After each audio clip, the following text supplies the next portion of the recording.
Cannon R8 में आपको 24.2 megapixel का सेंसर मिलता है और कैनन RP में आपको 26.2 मेगापिक्सल का सेंसर मिलता है। लो लाइट परफॉर्मेंस भी ज़्यादा बेहतर मिलेगी आपको कैनन R8 में।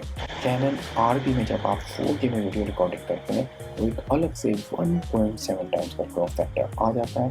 आज की वीडियो में हम कंपैरिजन करेंगे कैनन R8 कैमरा का कैनन EOS RP कैमरा से।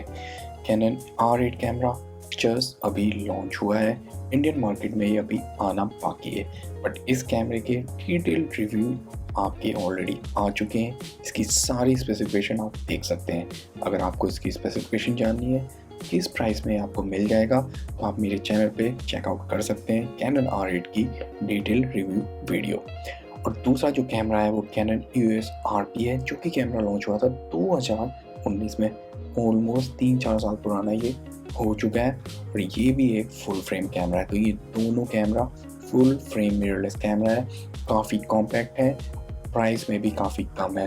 तो इन दोनों में से कौन सा कैमरा लेना आपके लिए बेहतर चॉइस रहेगा और इन दोनों में क्या क्या मेन डिफरेंस है, तो इस वीडियो को पूरा एंड तक देखिएगा, आपको आपके सारे सवालों के जवाब मिल जाएंगे।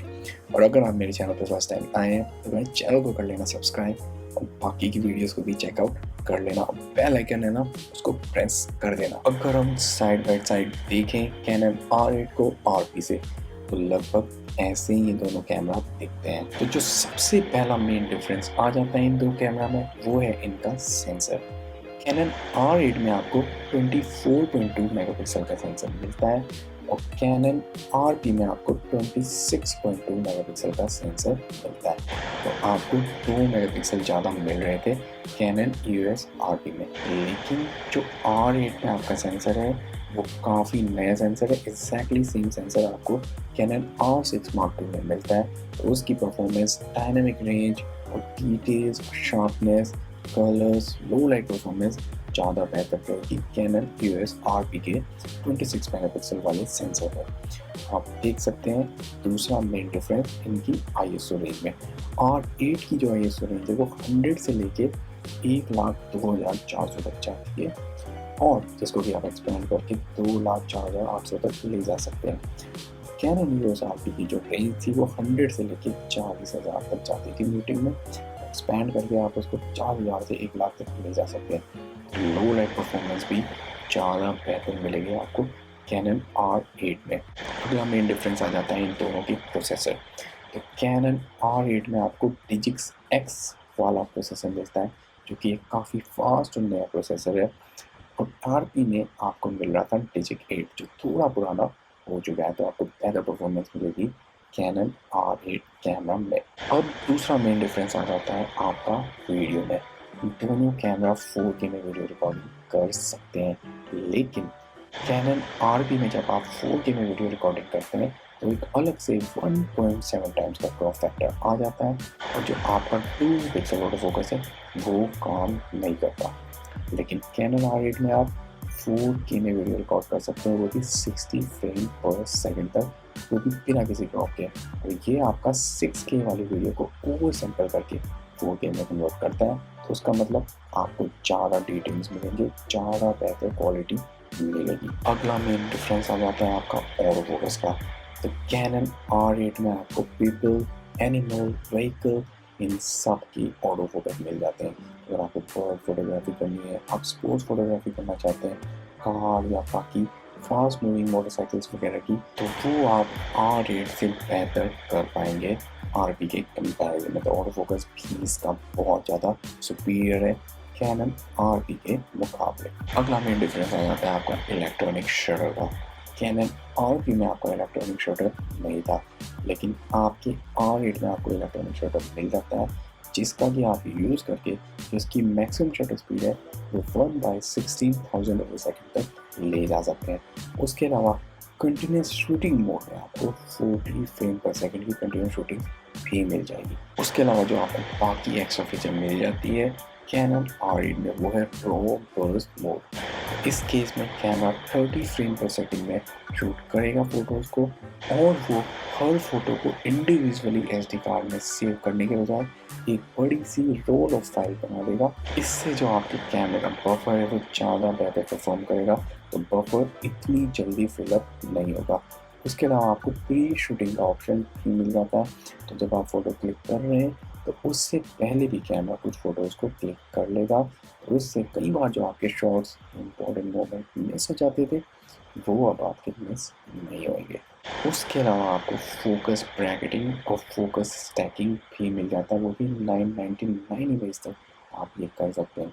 अगर आपको बहुत ही ज़्यादा बेहतरीन डेप्थ ऑफ फील्ड चाहिए तब focus bracketing, focus stacking option आप यूज़ कर सकते हैं। उसके अलावा आपको फोकस ब्रीथिंग कॉम्पेंसेशन भी मिल जाता है, तो आपका हल्का फुल्का जो डिज्यूम होता है जब आपका लेंस फोकसिंग करने की कोशिश करता है तो वो ये कैमरा एलिमिनेट कर देगा, लेकिन ये सिर्फ और सिर्फ आपकी RF के कुछ ही लेंसेज के साथ काम करेगा। उसके अलावा आपको डुअल पिक्सल रॉ इमेज भी मिल जाती है। इस केस में आप रॉ फोटो में कैनन की सॉफ्टवेयर के थ्रू अपने फोकस पॉइंट और जो आपकी डेप्थ ऑफ फील्ड है उसको भी चेंज कर सकते हैं। यूजुअली ऐसा होता है कि आप बाकी चीज़ों को चेंज कर सकते हैं, लेकिन आपने फोकसिंग अगर गलत कर दी तो उसको आप कभी भी चेंज नहीं कर पाते। लेकिन कैनन के इस फीचर की वजह से आपने अगर हल्का फुल्का सा अपना ऑटो फोकस पॉइंट मिस कर दिया है तो आप उसको भी करेक्ट कर सकते हैं। जैसा कि आप देख सकते हैं इस केस में ये जो पहला फोटो है इसमें जो इस सब्जेक्ट की आँख है वो इतनी शार्प नहीं नजर आ रही। सेकेंड में आपकी आइज़ थोड़ी ज़्यादा शार्प है, तो इस केस में आपने उसको फ्रंट 5 पे किया तो बहुत ज़्यादा शार्प हो गई। तो इस तरीके से आपने एक शार्प फोटो बना दिया, हालांकि आपने फोकस को मिस कर दिया था। उसके अलावा आपको एक मल्टी फंक्शन शूट भी मिल जाता है कैनन R8 में, जिसमें कि आप काफ़ी सारी एक्सटर्नल डिवाइसेस कनेक्ट कर सकते हैं कैमरा में, जैसे कि ऑडियो डिवाइसेस, कुछ स्पेशल माइक्स वगैरह वगैरह।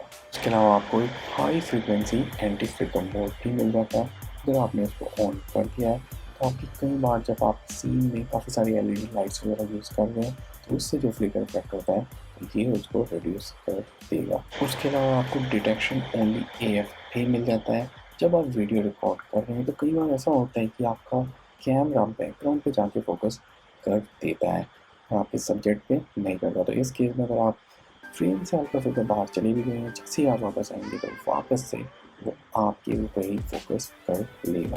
बाकी हम डिफरेंसेस की बात करें तो इसमें आपको 0.39 इंच की OLED वाली EVF मिल जाती है, जिसका कि रेजोल्यूशन है 2.36 मिलियन डॉट्स और 0.7 का मैग्नीफिकेशन है, जो काफ़ी अच्छा है इस प्राइस ब्रैकेट में। और जो इसका रिफ्रेश रेट है वो ऑलमोस्ट 120 FPS तक जाता है, और जो कैनन RP का मॉडल था उसमें सिर्फ 60 FPS में उसका रिफ्रेश रेट रहता था। तो आपको ज़्यादा बेहतर लाइव फुटेज देखने को मिलेगा EVF के through cannon EOS R8 camera में। जो आपको पीछे में ये फ्लिप आउट स्क्रीन मिलती है इसका भी रेजोल्यूशन ज़्यादा है, 1.62 million dots compare to 1.04 million dots जो पुराने वाले RP कैमरा में था। अब हम बात कर लेते हैं USB कनेक्शन की। आपको कैनन R8 में USB-C वाला कनेक्शन मिल जाता है। आजकल सारी डिवाइसेज में USB-C पोर्ट ही आ रहे हैं, ये काफ़ी अच्छी फीचर है। तो पुराने वाला RP कैमरा था उसमें आपको USB-C वाला कनेक्शन नहीं मिलता था। तो अगर आपको इसको एज ए बैकएंड यूज़ करना है तो आप बहुत ईजीली अपने लैपटॉप से इसको कनेक्ट कर सकते हैं कोई भी USB-C वाले केबल्स के थ्रू। और आपको अलग से कोई भी सॉफ्टवेयर इंस्टॉल करने की ज़रूरत नहीं पड़ेगी। जैसे ही आप इसको लैपटॉप से कनेक्ट करेंगे ये एज अ वेबकैम डिटेक्ट हो जाएगा आपके लैपटॉप पे, आप फिर उसको as a webcam easily use कर सकते हैं। अब बात कर लेते हैं बैटरी की। तो बैटरी दोनों कैमरा में आपको एक्जैक्टली सेम मिलती है, लेकिन जो आपका ये नया वाला जो कैमरा है इसमें आपको थोड़ी से ज़्यादा शॉट्स मिल जाएंगे। 370 शॉट्स आपको मिल जाएंगे एक बैटरी पे। कैनन RP में आपको 250 शॉट्स मिलते थे। उसके अलावा एक जो मेजर डिफरेंस है इन दो कैमरे में, आप कैनन R8 को यूज़ कर सकते हैं जब वो कनेक्टेड है एक्सटर्नल पावर से, USB-C वाले पोर्ट से कैमरा चार्ज भी हो रहा है और आप उसको इस्तेमाल भी कर सकते हैं। लेकिन कैनन RP को आप ऐसे यूज़ नहीं कर सकते थे। जब वो कैमरा चार्ज होगा तो उस दौरान आप उसको यूज़ नहीं कर पाएंगे। दिखने में ये दोनों कैमरा कुछ ऐसे दिखते हैं। तो आपका जो R8 है 461 ग्राम का, RP आपका 440 ग्राम का है। तो ज़्यादा डिफरेंस नहीं है, सिर्फ 20 ग्राम का डिफरेंस है। इन दोनों में आपको एक डिफरेंट डायल मिल जाता है। तो आप देख सकते हैं जो आपका R8 है उसमें आपको एक डेडिकेटेड बटन मिल जाता है वीडियो और फोटो मोड में स्विच करने के लिए। लेकिन जो आपका कैनन EOS RP था उसमें ये वाला मोड इसी वाले डायल के अंदर होता था। तो ये एक मेजर डिफरेंस है। अगर हम बटन्स की बात करें तो पीछे से ऑलमोस्ट एग्जैक्टली सेम दोनों का बटन्स का लेआउट आपको दिखता है। अब आ जाता है लास्ट और फाइनल डिफरेंस दोनों में, वो है आपका प्राइस। तो कैनन R8 का जो प्राइस है वो आपका $1500 पड़ेगा बॉडी ओनली के लिए। और अगर आप इसके साथ में 24-50 वाला किट लेंस लेते हैं तो लगभग ये आपको $1700 के आसपास पड़ेगा। और कैनन जो RP है वो लगभग $1000। और अगर आप अभी डिस्काउंट्स वगैरह की बात करें तो ये और भी ज़्यादा सस्ता हो जाएगा। कैनन R8 के आने के बाद आपको $900 में भी मिल सकता है। सेकेंड हैंड मार्केट में तो आपको ईजिली $700 या $750 में ये मिल जाएगा। अगर हम बात करें इंडियन रुपीज़ में इसके प्राइस की तो कैनन R8 की जो बॉडी का प्राइस है वो लगभग पड़ेगा आपको ₹1.25 का, 1,25,000 के आसपास। और जो कैनन RP है उसकी बॉडी का प्राइस पड़ेगा आपको लगभग ₹80,000 के आसपास। तो इन दोनों में ये थोड़ा सा डिफरेंस है। अब बात कर लेते हैं फाइनल क्वेश्चन की, इन दोनों में से कौन सा वाला कैमरा लेना आपके लिए बेहतर चॉइस रहेगा। अगर आपको एक ऐसा कैमरा चाहिए जो 4K में बेहतरीन वीडियो रिकॉर्ड करे, वो भी बिना किसी क्रॉप फैक्टर के आपको ज़बरदस्त फोटोग्राफ्स मिले, तो आप आँख बंद करके ले लीजिए कैनन R8 कैमरा। ये कैमरा बहुत ही बेहतरीन है, ऑलमोस्ट एग्जैक्टली सेम है ये RP जैसे, लेकिन आपको बेहतर वीडियो मिल रही है, बेहतर ऑटो फोकस मिल रहा है। RP में आप फुल HD में अगर वीडियो शूट करना चाहते हैं बहुत ही अच्छे आपको वो रिजल्ट दे देगा। लेकिन आज की तारीख में हर कोई 4K में वीडियो रिकॉर्ड कर रहा है। अगर आप 4K में वीडियो डालते हैं यूट्यूब पे तो आपको बेहतर ऑडियंस मिलती है, आपकी वीडियो की क्वालिटी बेहतर रहती है, ज़्यादा आपको रीच मिलती है। तो अगर आप एक मेनली वीडियो कंटेंट मेकर हैं तो कैनन EOS R8 आपके लिए बेहतर चॉइस रहेगा। दोनों कैमरे में बहुत ज़्यादा अंतर नहीं है, सिर्फ $500 का अंतर है। और मेरे हिसाब से ये जो कैमरा है R8 काफ़ी नया है, टेक्नोलॉजी वाइज ये ऑलमोस्ट सेम है कैनन R6 Mark II के। तो एग्जैक्टली सेम इसमें सेंसर मिल रहा है, सेम आपको इमेज क्वालिटी मिल रही है, सेम वीडियो क्वालिटी मिल रही है। सिर्फ इस कैमरे में आपको IPS नहीं मिल रहा, इन बॉडी इमेज स्टेबलाइजेशन। बाकी एग्जैक्टली सेम ये R6 की जैसा है। हाँ, इसमें आपको 1 कार्ड स्लॉट मिल रहा है, उस वाले में आपको 2 कार्ड स्लॉट मिलती है। लेकिन RP और R8 में अगर हम डिसाइड करें तो RP बेहतर चॉइस रहेगा। नया कैमरा है, नया प्रोसेसर है, बेहतर वीडियो क्वालिटी है और बेहतर ऑटो फोकस है। लेकिन अगर आपको एक चीप कैमरा चाहिए, आपका बजट कम है, क्योंकि RP थोड़ा पुराना हो चुका है, तो आज की तारीख में आपको काफ़ी चीपली मिल जाएगा। आप अगर फुल HD वीडियो से भी काम चला सकते हैं और आपको मेनली फ़ोटोग्राफी वगैरह करने के लिए चाहिए और कुछ ठीक ठाक वीडियो बनाने के लिए कैमरा चाहिए, तो इवन कैनन EOS RP भी आप आज की तारीख में ले सकते हैं। उसकी भी इमेज क्वालिटी काफ़ी अच्छी है, वीडियो क्वालिटी भी काफ़ी अच्छी है, उससे भी आप काफ़ी अच्छे रिजल्ट्स निकाल सकते हैं। दोनों फुल फ्रेम कैमरा है तो लो लाइट परफॉर्मेंस आपको बेहतरीन मिलेगी और आप उसमें बहुत ही अच्छा बैकग्राउंड ब्लर कर पाएंगे।